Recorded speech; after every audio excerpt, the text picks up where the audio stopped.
Hello everyone. I myself Dr. Rajesh Guba. I am the general medicine educator. In this session, I will be discussing a very important topic in the connective tissue disorders, that is the ankylosing spondylitis. So, if you see the definition of the ankylosing spondylitis, it is a chronic inflammatory disease of the joints of the axial skeleton. So, please remember, it is a chronic inflammatory disease.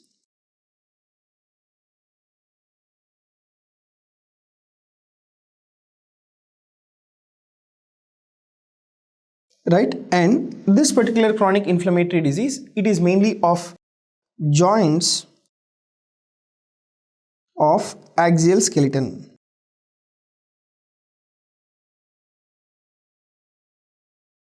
Right, and because of the inflammation within the joints, the characteristic clinical features in these individuals will be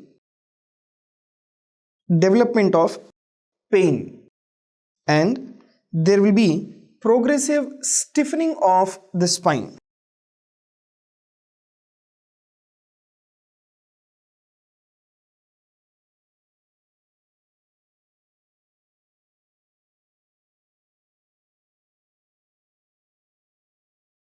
Right, there will be progressive stiffening of the spine. This will be the characteristic features in patients with the ankylosing spondylitis. And if you see the age of onset of ankylosing spondylitis, the age of onset of ankylosing spondylitis, it is usually seen in late teens, right, usually seen in late teens or early 20s. Okay, so that is what is the age of onset of ankylosing spondylitis. And if you see the overall incidence, it is greater in males rather than females. And even the symptoms also, if you see,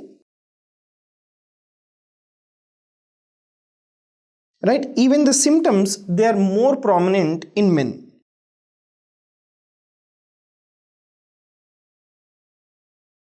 Right, they are more prominent in men than compared to that of women. Now, in these individuals, I said you that there will be stiffening of the spine. So, this particular stiffness of the spine, the characteristic feature is that there will be ascending involvement of the spine. Right, there will be ascending involvement of the spine. So, this is the basic definition and as well as the introduction to this ankylosing spondylitis. And if you see a question here, all are seronegative arthritis with ocular manifestations except ankylosing spondylitis, Ritter's disease, rheumatoid arthritis, psoriatic arthritis. So, the answer in this question is rheumatoid arthritis. Rheumatoid arthritis, let me tell you, it is a seropositive arthritis.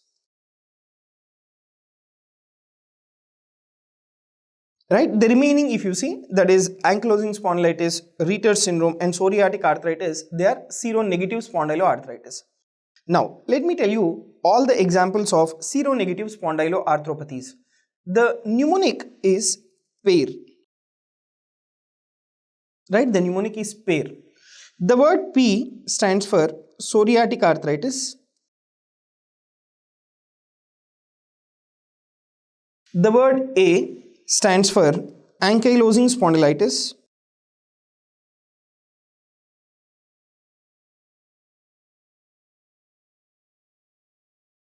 Right, and the word I stands for inflammatory bowel disease.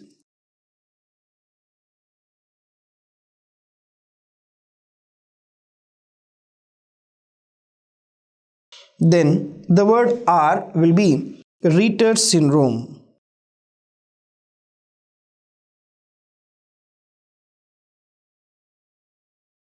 Okay, so this is what you mean by this word pair: psoriatic arthritis, ankylosing spondylitis, inflammatory bowel disease, and as well as the Ritter's syndrome. All these are, right, all these are the seronegative spondyloarthropathy. Then if you take the characteristic features of this seronegative spondyloarthropathies, the age of onset of these particular disorders are usually around 30 to 40 years. Right? Any of these you take, either psoriatic arthritis or ankylosing spondylitis or inflammatory bowel disease or Reiter's. And the joints which are commonly affected in this seronegative spondyloarthropathies is, there will be inflammatory arthritis, right? So this is a very important point, right? There will be inflammatory arthritis, and if you take the joints, it will be inflammatory arthritis of the spine or the inflammatory arthritis of large peripheral joints, right? Inflammatory arthritis of large peripheral joints or both. Okay, and there can be involvement of the small joints, that is distal interphalangeal joints in case of psoriatic arthritis. And these individuals with seronegative arthritis, they also have extra-articular manifestation in the form of uveitis, right? And why is it we are calling them as seronegative spondyloarthropathies? Because there is absence of autoantibody.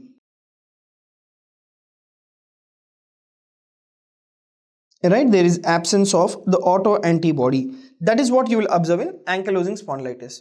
And these patients, they have a characteristic HLA association, that is HLA B27. Right, they have a characteristic HLA association, that is the HLA B27. So the answer in this question is your rheumatoid arthritis. Now, after having discussed about the seronegative spondyloarthropathies, let me discuss in detail about the ankylosing spondylitis as such. So the age of onset we have discussed mainly around 20 to 40 years, right? And in these patients, the characteristic feature is that they have low back pain. And this particular low backache, it will be there for nearly more than 3 months. Right? This low backache, it will be there for nearly more than 3 months. Now, apart from that, this ankylosing spondylitis, characteristically how we can define it as is, there will be sacroiliitis, right? There will be sacroiliitis on imaging, right? There will be sacroiliitis on imaging with more than one spondyloarthritis features. Right, with more than one spondyloarthritis features. Either this is the criteria for ankylosing spondylitis, or the individual will have HLA-B27 being positive, right, HLA-B27 being positive plus more than 2 spondyloarthritis features. Right, more than 2 spondyloarthritis features. So this will be the criteria to call it as the ankylosing spondylitis. And apart from that, see, grossly how you can define it, the individual having low backache for more than 3 months, that will be the gross definition. And to the criteria of ankylosing spondylitis, this will be the criteria, right? That is sacroiliitis on imaging with more than 1 spondyloarthritis features, or HLA-B27 being positive plus more than 2 spondyloarthritis features. Now, what are these spondyloarthritis features? Right, let me discuss the spondyloarthritis features in the form of a mnemonic. Right, the mnemonic is ABCDEFGIP. This is the mnemonic. The word A stands for arthritis. The word B, it is HLA-B27 being positive, and the word C stands for C-reactive protein being positive, and the word D is dactylitis, right, dactylitis, and the word E is enthesitis, right, the word E is enthesitis. So enthesitis is what? like where there is inflammation of the tendon at the site of insertion over the bone, is what is called as enthesitis. And the word F stands for family history of spondyloarthropathies. And the word G, it stands for good response to NSAIDs.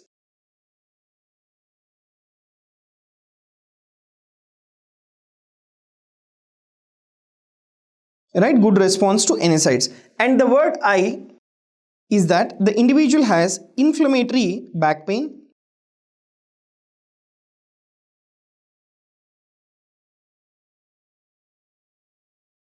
right, the individual has inflammatory back pain. And the word P stands for psoriasis. Okay, so this is what is these are the features of the spondyloarthropathies. So what is the criteria we have discussed? Either there should be sacroiliitis on imaging with more than one spondyloarthritis features like what we have discussed, or the HLA-B27 should be positive with more than 2 spondyloarthritis features. So this will be the criteria for the ankylosing spondylitis. And in ankylosing spondylitis, I said you 2 important joints are the articular manifestation. One is your sacroiliac joint and the other one is the involvement of the spine. So if you take the sacroiliac joint, this particular sacroiliac joint, it gets destroyed secondary to inflammation. And if you take the vertebra, what will happen in patients with the ankylosing spondylitis is that there will be inflammation of these particular joints, and there will be squaring of the vertebra, and there will be fusion of the vertebra. Right, there will be fusion of the vertebra, and this we call it as the bamboo spine.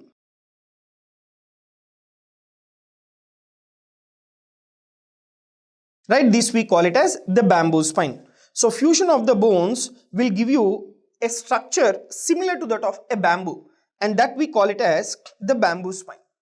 Right, now apart from this, what you have to know is that, see, you see this question, ankylosing spondylitis is associated with, please remember it is HLA-B27, just now we have discussed that, it's a repeat.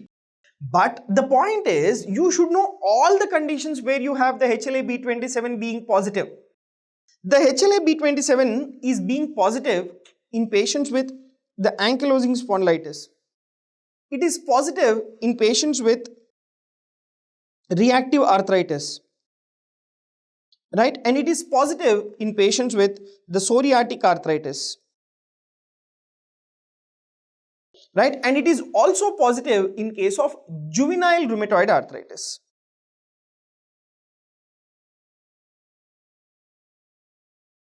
So these are all the conditions where you can have the HLA-B27 being positive. Now, as we have discussed the HLA-B27, and at the same time, let me discuss the other conditions associated with the HLA. So you take HLA-B8, right? It is observed in myasthenia gravis and hyperthyroidism, right? Observed in myasthenia gravis and hyperthyroidism. And HLA-DR4 observed in, or HLA-DR4 is associated with the development of rheumatoid arthritis, and HLA-DR3 associated with the development of type 1 diabetes mellitus, then myasthenia gravis, right? Then gluten sensitive enteropathy.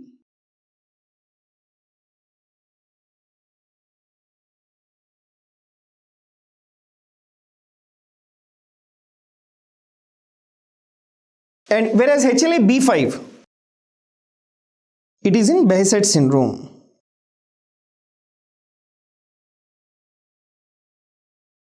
Right, and HLA-DR2,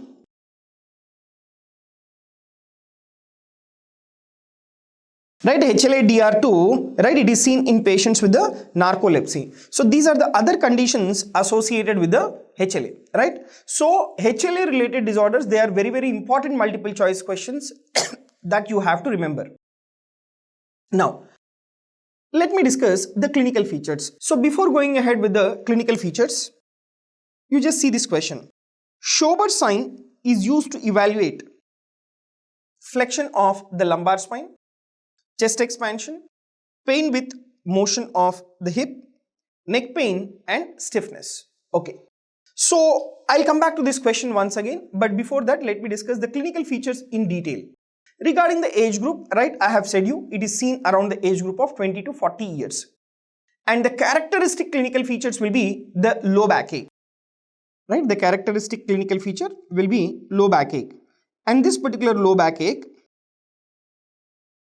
it is present for nearly around more than 3 months.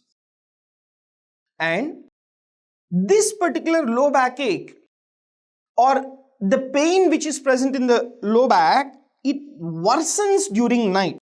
So there will be nocturnal worsening of the pain.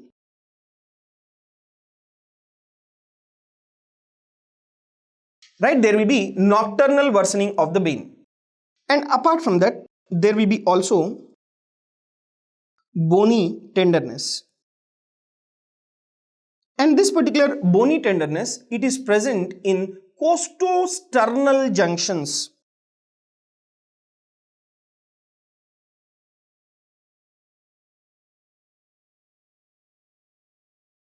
Right, it is present in costosternal junctions, then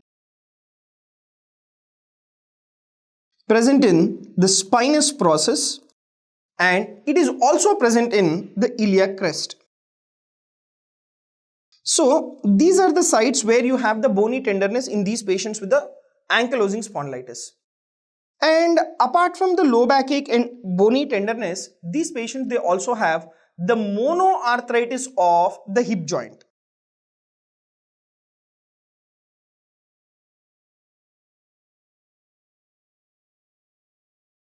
Right, there can be also monoarthritis of the hip joint. And because of the monoarthritis of the hip joint, there can be limitation of the movements and as well as the activity.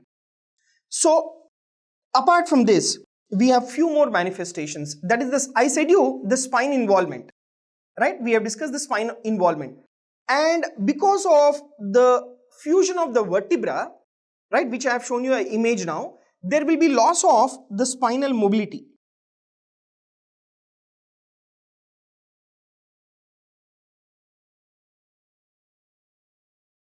Right, there is loss of spinal mobility, and this loss of spinal mobility will be associated with loss of lateral and anterior flexion of the spine.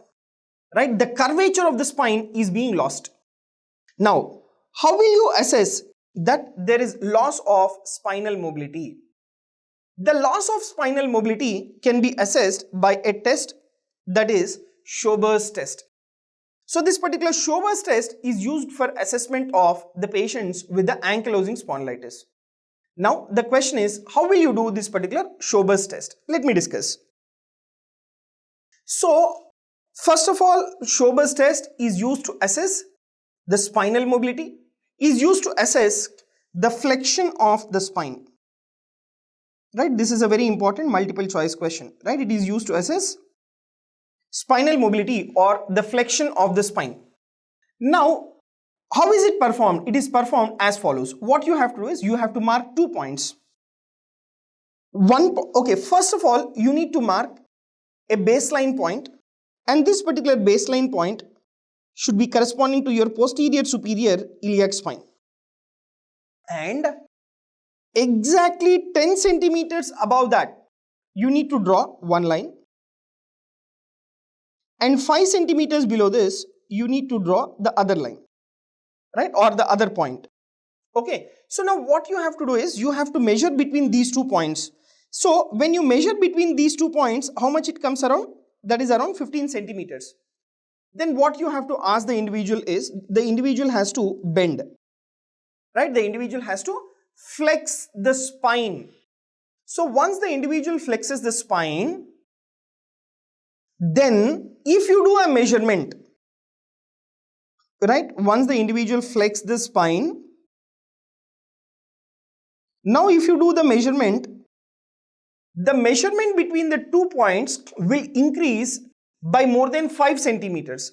What is this? Let me explain you. So how much is the distance between the upper point and lower point? Here it is around 15 centimeters.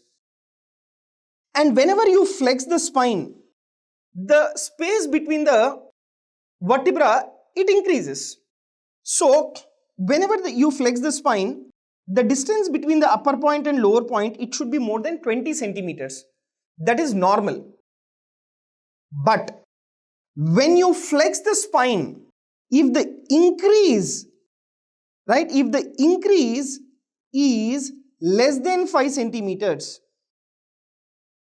right, if the increase is less than 5 centimeters, that indicates limitation of mobility of the spine.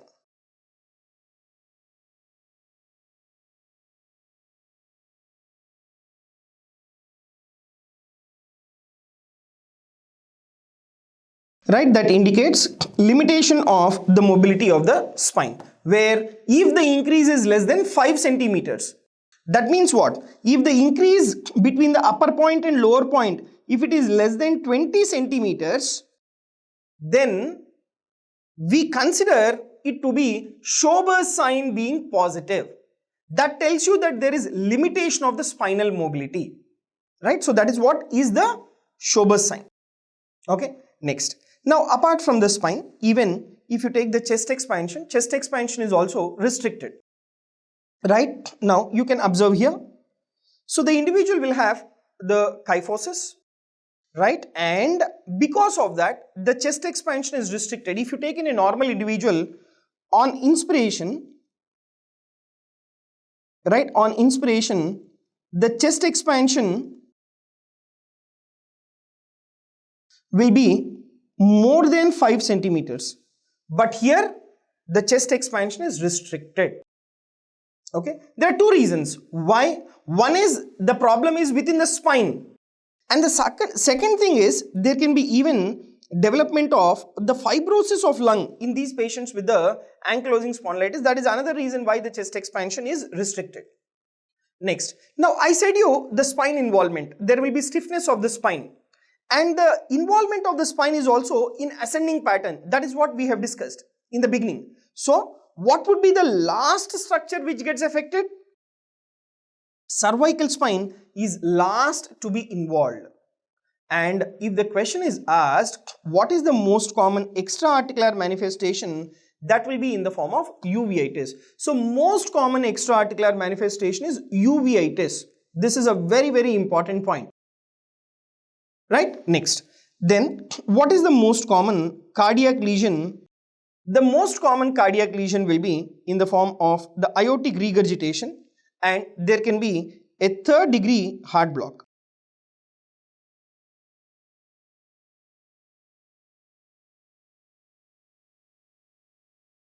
Right, there can be a third degree heart block. So that is what you will have in the ankylosing spondylitis. So if the question is asked again, what is the most common cause of death in patients with ankylosing spondylitis?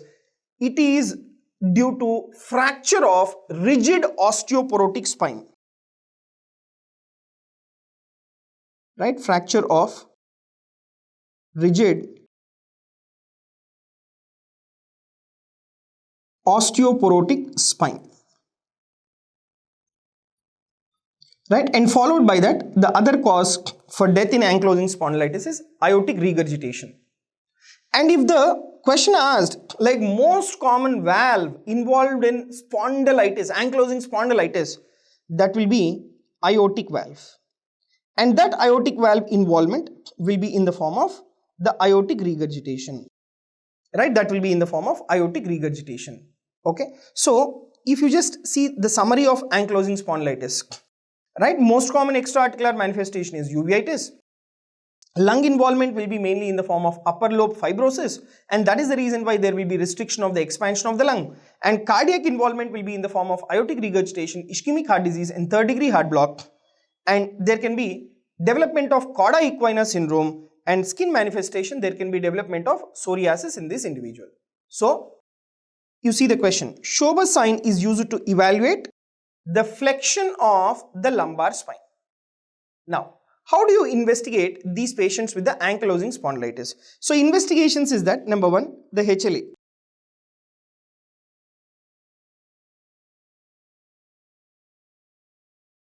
So HLA-B27 is positive. then RA factor, it is negative, and markers of inflammation, that is ESR and CRP, it is elevated. Then anti-CCP is negative, right? Anti-CCP is negative. Then followed by that, if you take the imaging,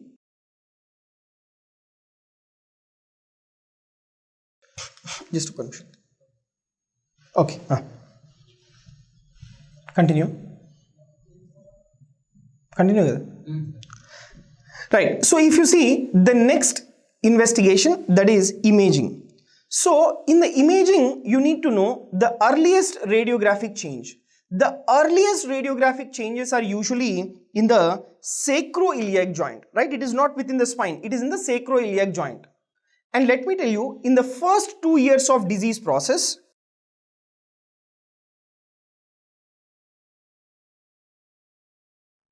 right, in the first 2 years of disease process, the sacroiliac changes may be detected only in MRI.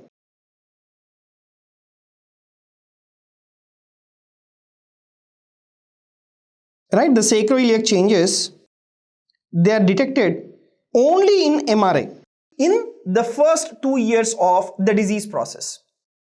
Now, we have a clinical entity called as non-radiographic axial spondyloarthritis. What do you understand by this word? Let me explain you.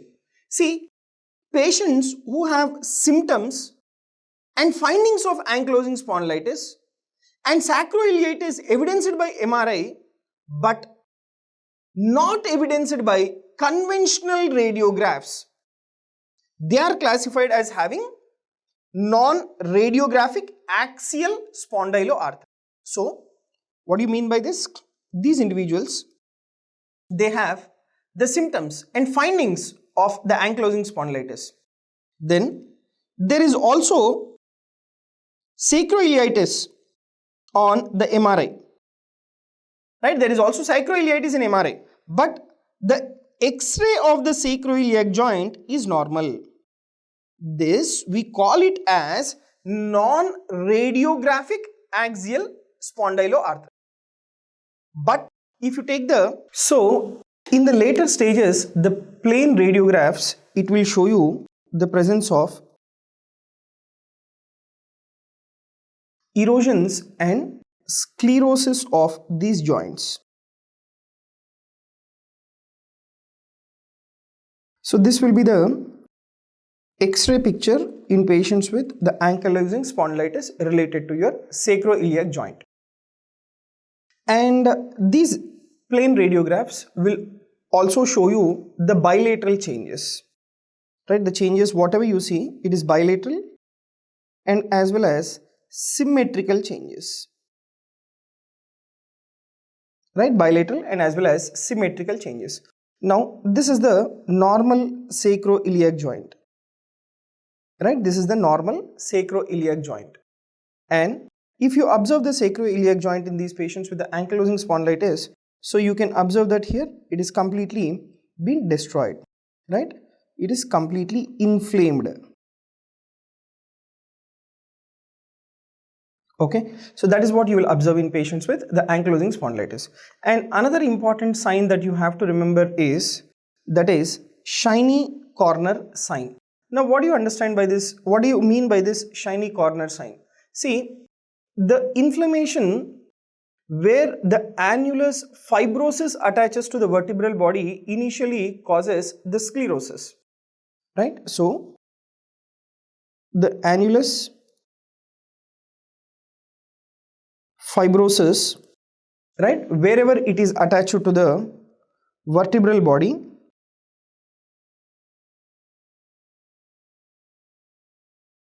right, it is initially inflamed.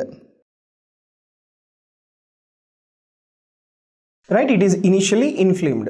Okay, and so inflammation where the annulus fibrosis attaches to the vertebral body, initially it causes the sclerosis. So this inflamed part of the annulus fibrosis, it undergoes sclerosis. and that is what is called as the shiny corner sign, right? That is what is called as the shiny corner sign. Okay, and after this shiny corner sign, then characteristic squaring of the vertebral bodies occur. See, we have discussed the changes in the sacroiliac joint previously. Now I'm just discussing the changes within the vertebra that you will have in patients with the ankylosing spondylitis. So initially you will have this shiny corner sign, then the characteristic squaring of the vertebra occurs. Okay, but let me just summarize the X-ray changes in the spine. Number one, this is an important multiple choice question what I'm about to tell you. If the question is asked what is the earliest feature, the earliest feature is blurring of the cortical margins of the subchondral bone, right? So earliest feature is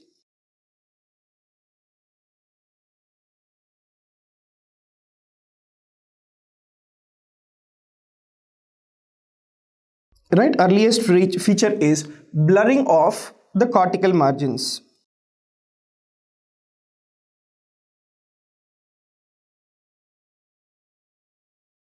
right, of subchondral bone.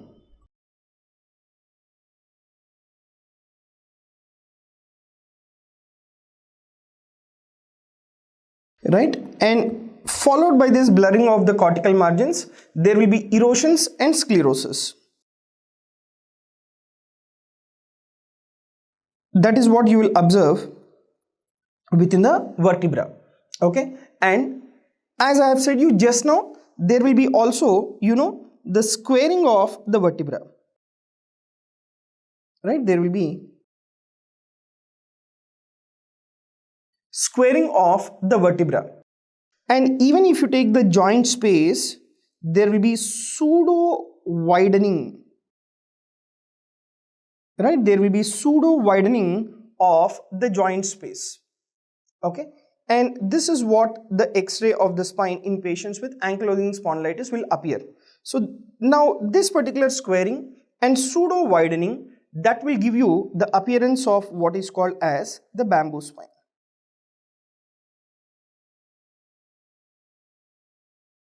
Right, that will give you an appearance of what is called as the bamboo spine. And you have to remember this important sign within the ankylosing spondylitis. In the X-ray of the lumbosacral spine, you will have characteristic dagger sign, right? Characteristic dagger sign. So without making much confusion, let me just summarize what are the X-ray changes in the ankylosing spondylitis. So first of all, the sacroiliac joint. Let me tell you, within the sacroiliac joint, it is the earliest joint which gets affected in ankylosing spondylitis. And in the first 2 years of the disease process, the sacroiliac changes will be detected only in the MRI. And we have an entity called non-radiographic axial spondyloarthritis. What does that mean? The individual will have symptoms and findings of ankylosing spondylitis, and there will be also sacroiliitis which is evidenced by the MRI, but conventional radiograph will not show you the changes of the sacroiliitis. And that is what is called as non-radiographic axial spondyloarthritis. And as the severity of the disease progresses, then later there will be erosions and sclerosis of these joints. And this particular sclerosis, that means whatever I have said you, the erosions and as well as the sclerosis, that will be within the sacroiliac joint. And it is bilateral and as well as symmetrical. That was about the sacroiliac joint. And now you see the spine. In the spine, the earliest changes within the spine, what you will observe is blurring of the cortical margins and the subchondral bone, followed by erosions and sclerosis. There will be pseudo widening of the joint space, there will be squaring of the vertebra, and even you should not forget this particular dagger sign. Okay, right. So that was about the X-ray picture in patients with the ankylosing spondylitis. And if you take the MRI spine, MRI, I said you, that is the one which will detect the earlier changes. Even before the X-ray detects, the MRI can detect the changes. Now, what is that you will have in the MRI is, there will be intra-articular inflammation,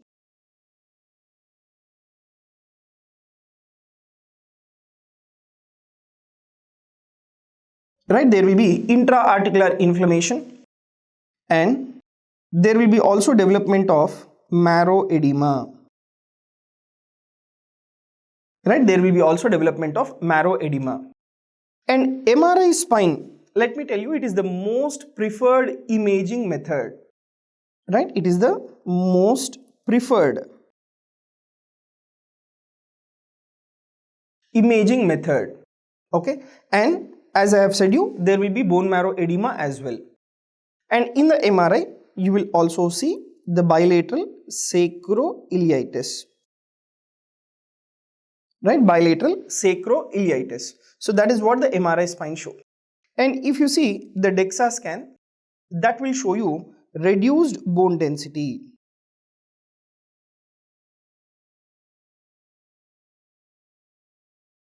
Right, that will show you reduced bone density. That is what the DEXA scan will show you. Okay, so these are the investigations. And another important, you have to look for if there is HLA-B27 being positive or not. Now, after having discussed about the investigations, you should be very much aware of an index called as the Basda Index. Now, what does this Basda Index consist of? See, it is a scoring system, right? It is a scoring system wherein you have scoring from 0 to 10, right? You have a scoring from 0 to 10. Now, you should know what are the parameters that are taken in the Basda Index or Basda scoring system. 0 is that where that particular feature or symptomatology is not there, 10 being the worst problem of that particular feature. And totally 6 questions are being asked in this. So what are those 6 questions being asked? One is fatigue. Second, is there presence of the spinal pain or not? And is there arthralgia present or not? Then, is there presence of enthesis or enthesitis? Right, enthesitis means what? It is the inflammation of the tendon at the point of insertion over the bone or the joint. And the other thing is, you need to ask, is there any morning stiffness present or absent? Right, is there any morning stiffness present or absent? And if so, what is the duration of the morning stiffness? And what is the severity of the morning stiffness? Actually, in this, you have 2 questions. Morning stiffness duration is one and morning stiffness severity is the other question. So in this way, totally we have 6 questions. Okay, now you need to give the scoring, right? Let us consider this fatigue has a score of 0 to 10. Spinal pain has a score of 0 to 10. Arthralgia has a score of 0 to 10. Enthesitis has a score of 0 to 10. And morning stiffness duration and severity, we will take it as one entity and the scoring is taken as 0 to 10. So, what will be the best score? The best score will be 0. And what will be the worst score? The worst score will be 50. Right? If the individual is having excessive fatigue, if the individual is having severe spinal pain, severe arthralgia, severe enthesitis, and if the individual is having severe morning stiffness, then if you give score of 10 for each and every parameter, right, and the scoring like what you may get is completely 50. Then what you do is, you divide this 50 by 5. Right, you divide this 50 by 5. And whatever is the final score, right, not only 50, whatever is the total score you get, right, you divide that by 5. Then whatever the resultant score is there, for suppose, if the resultant score is more than or equal to 4, right, if the resultant score is more than or equal to 4, then it suggests suboptimal control of the disease. So, it suggests suboptimal control of the disease. So, this is a very, very important point that you have to remember. Okay, and those candidates, they require a change in their medical therapy.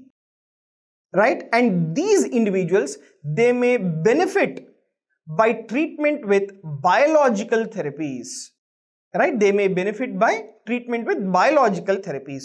So that is about your Basda Index. Okay. Now, if you see the treatment in case of the seronegative spondyloarthropathies, what is the treatment of choice? The options are phenylbutazone, aspirin, indomethacin, then corticosteroids.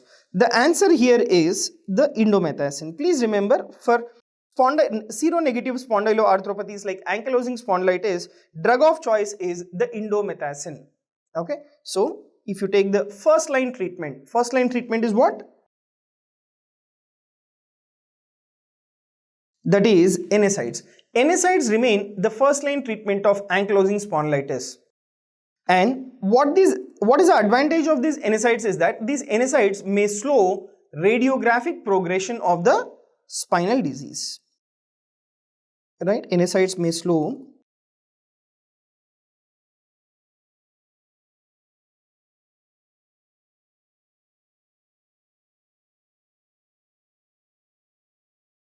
they may slow radiographic progression of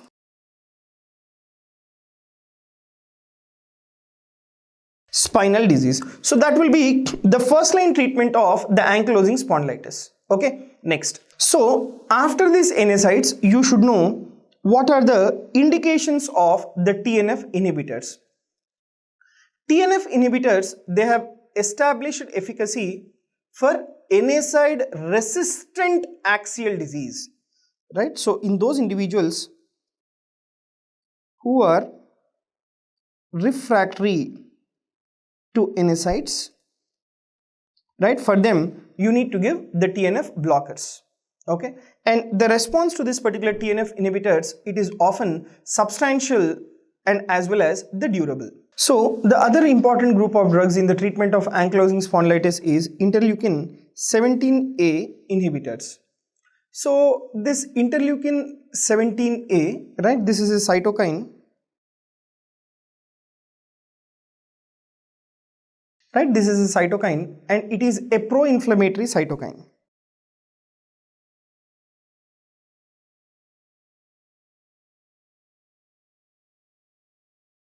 Right, it is a pro-inflammatory cytokine. Which one? The interleukin 17A. And this also plays an important role in the development of this ankylosing spondylitis.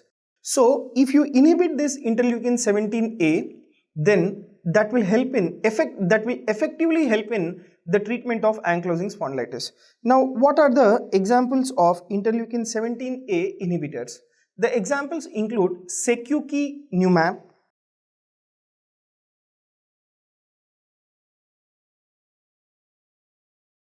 right, and another important example is ixekizumab.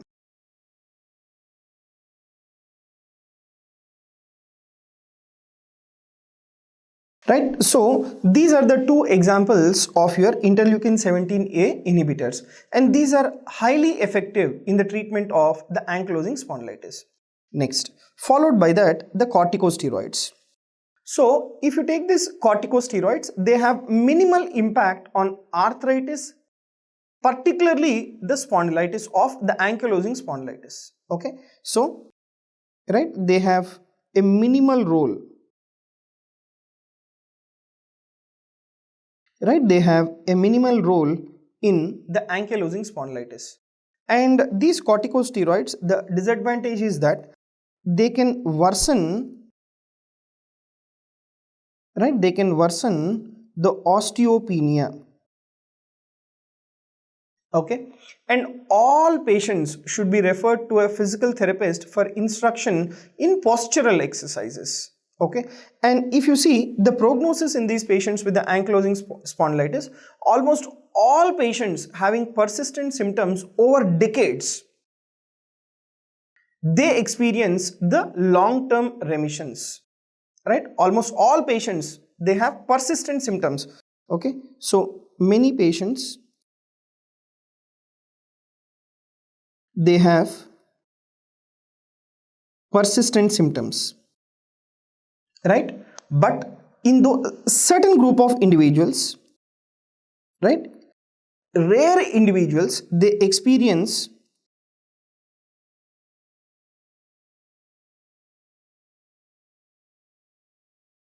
the remissions. And even if you see the severity of the disease varies greatly, with about 10% of patients having work disability after 10 years. Okay, so in almost 10% of patients, right, they have work disability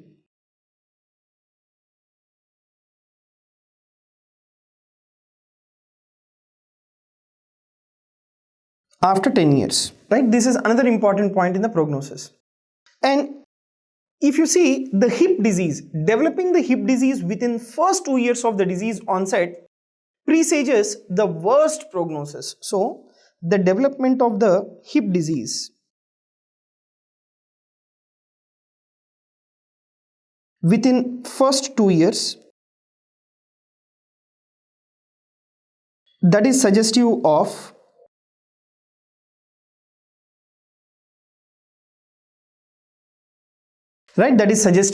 the worst prognosis. Okay, so this is about the prognosis in patients with the ankylosing spondylitis. And finally, if you see the essentials of diagnosis, chronic low back and stiffness in young adults, if it is worst in the morning, you need to suspect the ankylosing spondylitis. And there will be progressive limitation of back motion and the chest expansion. And there will be transient or persistent peripheral arthritis. Anterior uveitis is the most common extra-articular manifestation seen in 20-25% of patients.